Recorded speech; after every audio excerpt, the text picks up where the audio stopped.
po si Kenneth, graduate ng Central Luzon State University. Isa po akong rainfall forecaster dito sa Pag-asa. Ako naman po si Laurie de la Cruz from Bicol University, and as of now, isa po ako sa newly hired din na weather forecaster ng Pag-asa.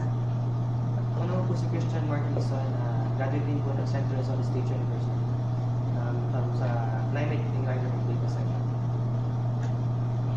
Well, nalaman ko to tungkol dito sa BS Med program dahil lang gusto sa bulletin ng aming university. At isa nga ang Agham Party List sa mga sumusuporta dito. I'd really like to thank Agham personally dahil pinush nila or pinursu nila yung BS Meteorology program. Dahil dito, kumbaga, we are all aware naman that ang Pilipinas ay need talaga ng mga meteorologists, ng mga weather forecasters. Dahil for the past few years, diba, kumbaga, madami ang disasters na na-experience natin, natural calamities. So, this is a big way para matulungan ang Pilipinas na mas mapunuan yung tinatawag na brain drain here in Pag-asa. Actually, nung una talaga din namin alam kung ano yung meteorology. Una nga, akala ko parang about astronomy. Pero nung nalaman ko na about weather pala yung meteorology, hindi naman ako disappoint.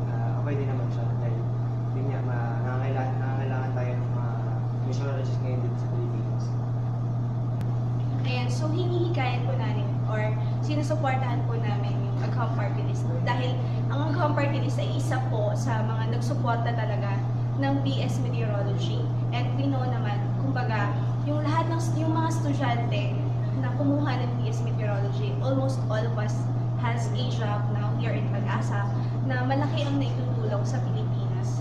So, patuloy po natin suportahan ang Agham Party List dahil ito ay isa sa mga paraan para umunlad yung kaalaman natin or umunlad yung level or mag-level up po yung science field ng mga kabataan dito sa Pilipinas.